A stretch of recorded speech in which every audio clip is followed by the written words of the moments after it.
Este lugar que soy es un programa del Consejo Estatal para las Culturas y las Artes de Chiapas, en coordinación con el Sistema Chiapaneco de Radio, Televisión y Cinematografía. Primera temporada, 2025. ¿Qué tal, amigos, amigas? Bienvenidos a Este lugar que soy, un programa del Coneculta en colaboración con el Canal 10. Hoy me acompaña una gran literata, también es una escritora bilingüe. Ella es nada más ni nada menos que la maestra Liz Sáenz. Bienvenida, maestra Liz. Gracias por acompañarnos en una emisión más de este programa. Muchísimas gracias por la invitación y me siento contenta de formar parte de este programa. Hoy, en esta emisión, me gustaría conocerte un poco más a profundidad, tu lado humano. Por ejemplo, cuéntanos de qué lugar eres. Bueno, yo nací en una comunidad pequeña que se llama Valtierra, del municipio de Chapultenango, en Chiapas. Chapultenango es una comunidad que se habla la lengua zoque, ¿verdad? Sí, así es. Yo soy hablante de la lengua zoque y toda mi escritura está hecha de manera bilingüe. También soy traductora y bueno, vivo mi cultura, mis raíces, mis orígenes con mucho orgullo. ¿Qué es lo que más te gusta de la cultura zoque? A mí me gusta sus raíces milenarias, entonces formar parte de una cultura con tanta ancestralidad, en donde hay toda una memoria de un pueblo antiguo, eso para mí es maravilloso y que toda esa memoria llega a través de las palabras. Entonces, a través del lenguaje, a través de la palabra, viene el significado profundo, la cosmovisión, la filosofía de la propia cultura de muchos siglos. Dentro de esta cultura, ¿tienes alguna tradición específica que te llame más la atención, que te guste a ti? Sí, hay una ritualidad en donde se honra a las semillas, a la tierra, toda un ejercicio de conexión con la madre tierra, y esto es como lo que más me gusta. Se celebra el 2 de febrero, que bueno, por el sincretismo religioso se ha fusionado con el Día de la Candelaria. Sin embargo, la ritualidad que se hace es muy ancestral. Entonces hay danzas y una conexión con las semillas. O sea, hay una ritualidad acerca de las semillas que se van a sembrar para la cosecha próxima, digamos, de ese periodo. Entonces eso a mí me parece maravilloso. Y hablando de estas semillas de cultura, ¿cómo se vive una infancia en un municipio zoque? ¿Cómo fue tu infancia? Bueno, mi infancia trascendió en una comunidad totalmente rural, en donde no habían, o sea, los servicios básicos, como se les conoce, ¿no? Es decir, no había luz, ni carretera. Entonces era como la parte montañosa, y mi infancia la viví en una conexión con la tierra totalmente, con la vida comunitaria y bueno, tomé todos esos elementos de ese sentido comunitario de pertenencia a la comunidad y pues crecí como muy cercana a la tierra y a la lengua y a todo el vínculo que tuve con mi familia, que era mi círculo más inmediato, y la comunidad. ¿Cómo fueron esos años primarios de escuela en esta comunidad? Claro. Bueno, yo estudié en una escuela bilingüe, aunque desafortunadamente los maestros no eran hablantes de lengua zoque, eran hablantes de otras lenguas. Sin embargo, tenía esta característica de ser una escuela bilingüe y bueno, estudié ahí la educación primaria. Posteriormente, para estudiar la secundaria ya tuve que trasladarme a la cabecera del municipio para poder ingresar a la secundaria. Y esto también me implicaba con mi hermana ir todos los días caminando al pueblo, ¿no? A través de veredas y a través de la montaña, porque no estaba tan cerquita la comunidad, entonces había que trasladarse al pueblo para poder estudiar. Como tantos niños, ¿no? En Chiapas que caminan en comunidades para lograr estudiar y alcanzar sus sueños. ¿Cuántas horas más o menos caminabas? Bueno, 1 hora y media de ida y otra hora y media de vuelta. Y en ese caminar con tu hermana pasaba algo por tu mente, decías, ya quiero, tengo un pensamiento a futuro, quisiera ser maestra, quisiera ser doctora. Bueno, a mí me gustaba mucho estudiar. Tuve la fortuna, y digo la fortuna, que uno de mis hermanos había estudiado en una normal rural y él se había hecho de libros. En ese entonces, cuando yo crecí, habían libros en casa. Entonces, había libros de distintos temas, sociológicos, sobre economía, pero también había literatura. Yo comencé a leer muy pequeña, entonces yo me he atrevido a decir que fui una niña lectora, entonces yo leía y me gustaba muchísimo la escuela. Entonces toda mi energía estaba sobre eso, ¿no? En leer. Entonces, ¿cuál fue uno de tus primeros libros de la infancia que recuerdas más? Bueno, uno de los primeros libros que más recuerdo, y no lo digo porque ahora es el centenario del nacimiento de Rosario Castellanos, fue Balún Canán.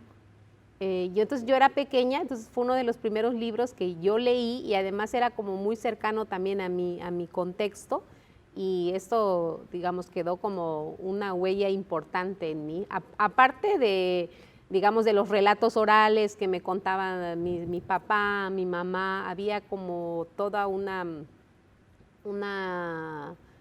oralidad en donde se transmitía la cultura a través de los relatos, de los cuentos sobre la creación del mundo, sobre la vida en sí, como ellos lo recibieron. Entonces también había esta parte. Dos cosas, entonces, ¿de qué forma te marcó Balún Canán de Rosario Castellanos?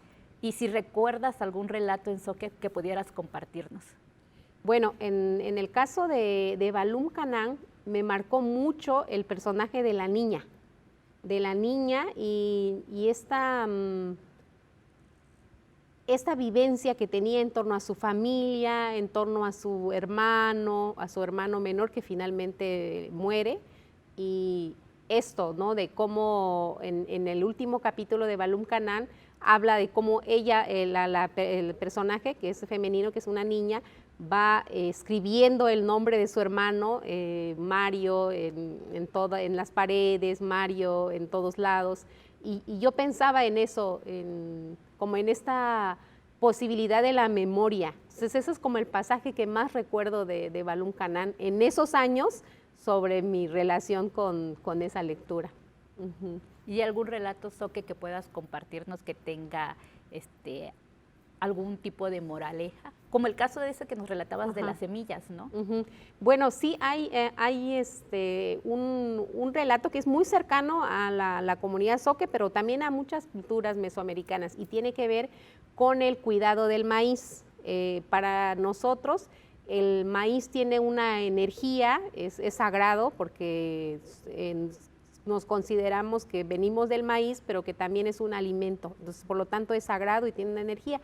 Entonces, un relato que siempre nos contaban para el cuidado del maíz era que debíamos recoger todas las semillas. No podíamos dejar ninguna semilla en el campo cuando se recolectaba el maíz, ninguna semilla, ninguna mazorca, porque lloraba. Era una señora, una mujer, el maíz, y que lloraba, y que mucha gente le había escuchado llorar en el campo, y que eso implicaba que en la siguiente temporada de cosecha disminuyera si se descuidaba. Entonces teníamos mucho cuidado con la recolección del maíz.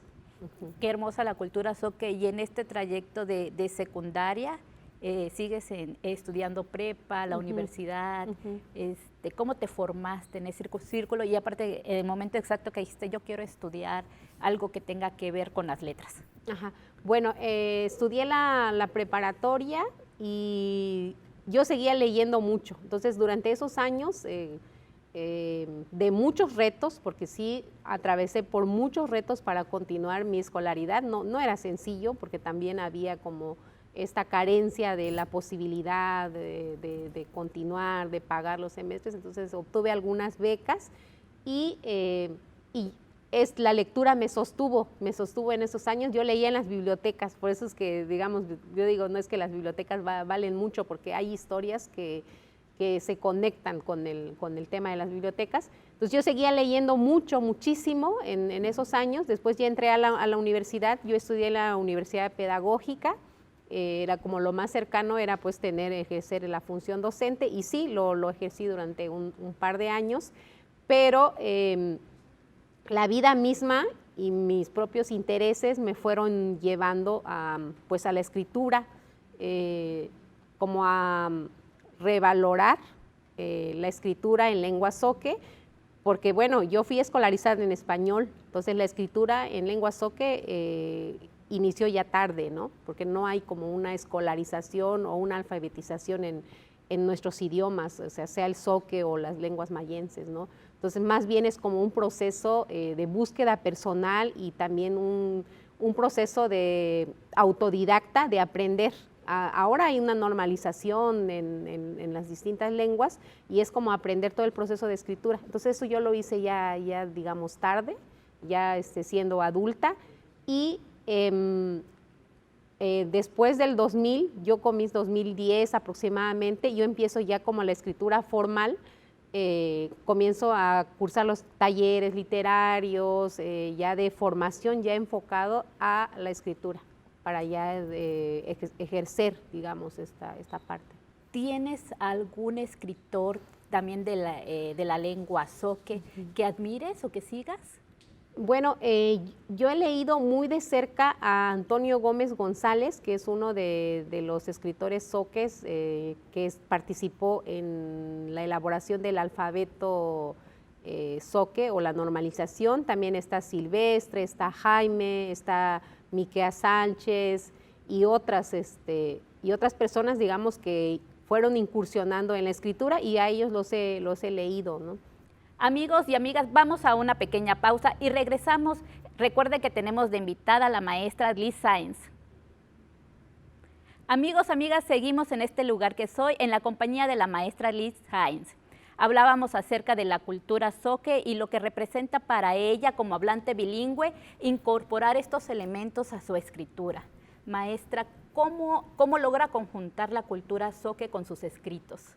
Bueno, desde el momento en que yo me planteo hacer las versiones, porque ahora también ya no hablamos tanto como de la traducción en sí, ¿no? Porque es todo un proceso muy complejo, la escritura de las obras en forma bilingüe, y como hablamos de este tema de la autotraducción, entonces vamos creando versiones, o yo he ido creando versiones de las propias obras. En ese sentido, desde el momento en que hay una escritura en lengua zoque, hay una incorporación de todos los elementos de un contexto lingüístico y en donde está totalmente presente la cultura zoque, ¿no? Entonces, de los escenarios, del contexto, de la propia palabra, de las metáforas y sus significados dentro de la cultura, entonces es así como lo voy incorporando, además de los temas que voy planteando, ¿no?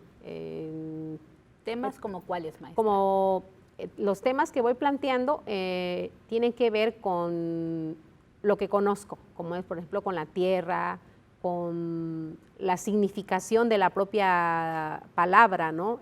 Palabra en su sentido amplio, ¿no? De lo que es la palabra, como en mayúscula, ¿no? En ese sentido, y también y otros elementos de conexión con la vida a través de esos referentes. Entonces, todos mis referentes están dentro de la cultura. Hasta ahora no he escrito como de otros escenarios o de otros contextos fuera, digamos, de mi territorio, sino considero que hay mucho que decir todavía, mucho que contar que no se ha dicho, y por eso lo sigo haciendo. La maestra Sáenz es autora de 3 y coautora de otros escritos. ¿Podría platicarnos más y ahondar un poco de su trabajo? Bueno, yo escribo principalmente poesía y narrativa, y hago algunos trabajos de traducción, o he participado en proyectos que implican traducir como textos más especializados. Participé en un libro en donde salí en coautoría con otros escritores en lenguas mayenses que se llama Tzunún, Los sueños del colibrí.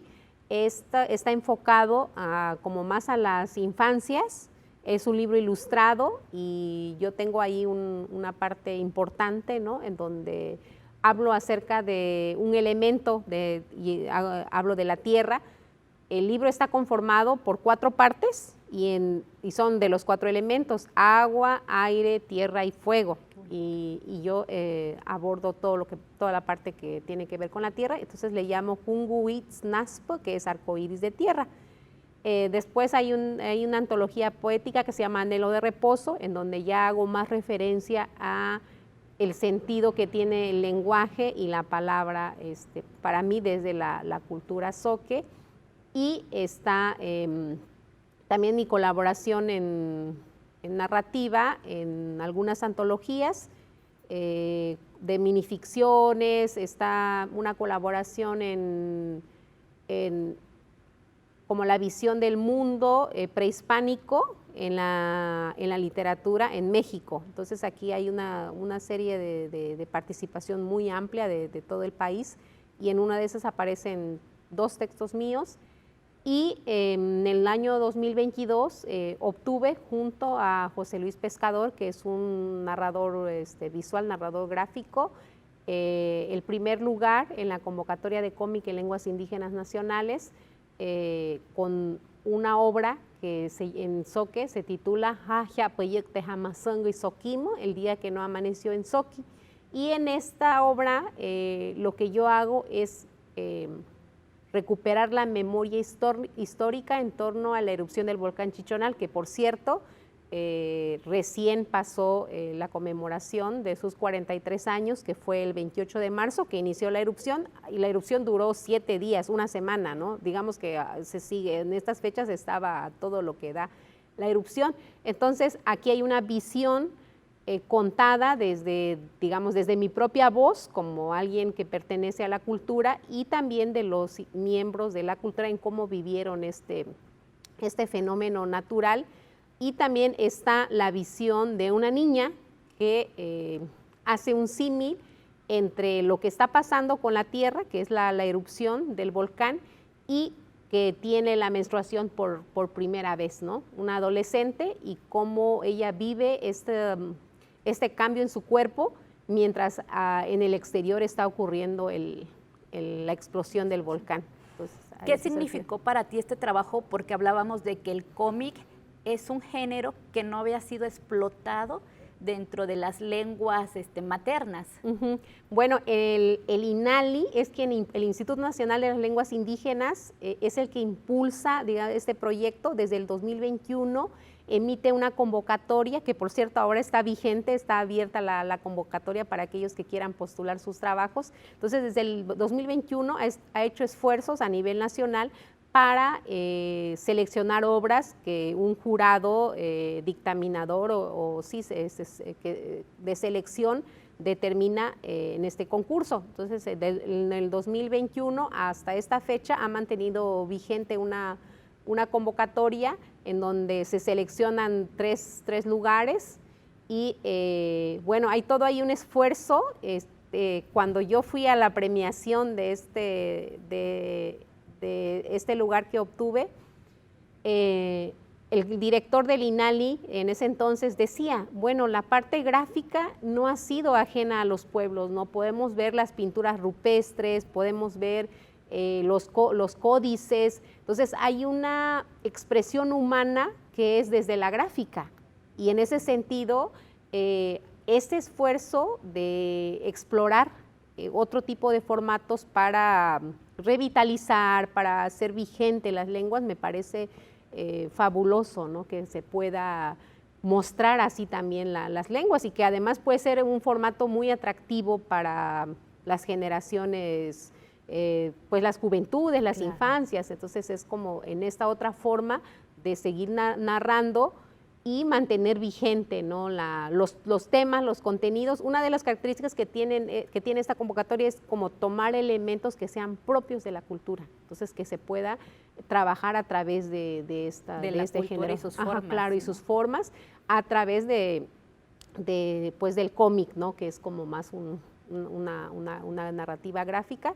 Y en ese trabajo que yo postulé y que obtuvo el primer lugar, junto con José Luis Pescador, hicimos como esta fusión, es decir, que yo por la parte del texto y él por la parte gráfica,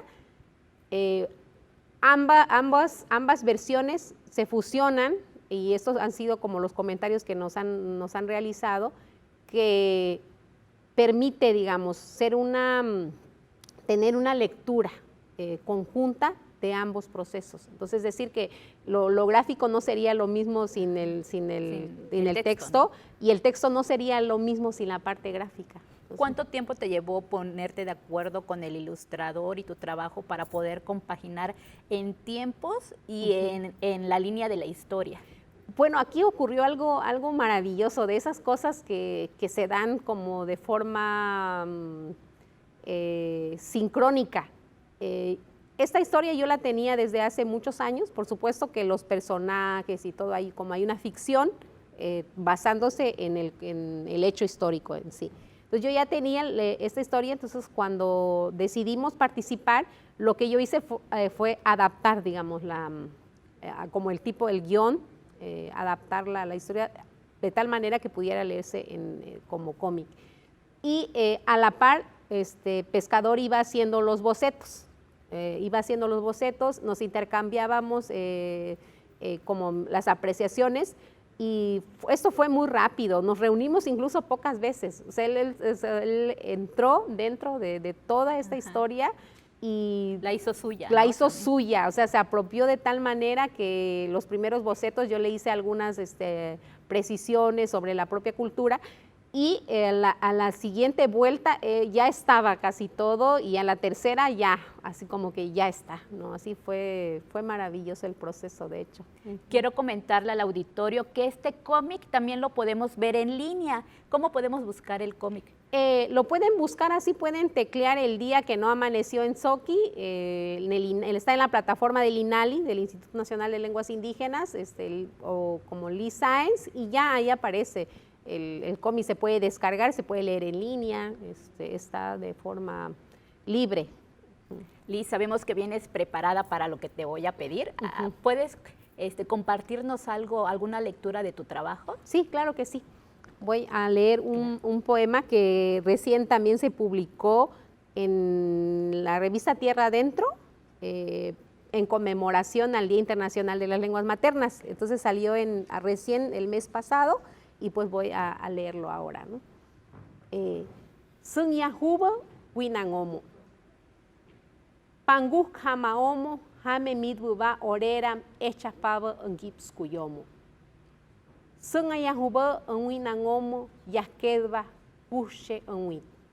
Unwatsi, Oko Chueramde, Pami Ayahuba Ischamera. Muchas patías, Anga Kisto Yahuba Nasakobascosi. A contraluz. En la cúspide del sol, mi memoria es una danza de palabras. Revelan mi origen. A contraluz me veo árbol. Mis raíces, ancestras de inquebrantables voces, descifran el misterio de la tierra. Yus Coroya. Muchas gracias. Liz, fue un enorme placer que aceptaras nuestra invitación. Vamos a estar pendiente de tu trabajo. ¿Algo más que desees agregar? Pues sí, invitar a quienes nos ven y que son zoques o provenientes de cualquiera de los pueblos originarios, pues que sigamos hablando en nuestras lenguas, que sigamos escribiéndolos para que se mantenga vigente. Hay como toda una memoria ahí que vale mucho la pena recuperar, tenerlo vigente. Incluso yo me atrevo a decir que muchos de los problemas que actualmente no se pueden resolver, a lo mejor la clave también está en redescubrir cómo se pueden solucionar ciertas cosas complejas que se viven actualmente dentro de las propias culturas. Auditorio, esto fue Este Lugar que Soy. Nosotros nos vemos en la siguiente emisión. Hasta luego.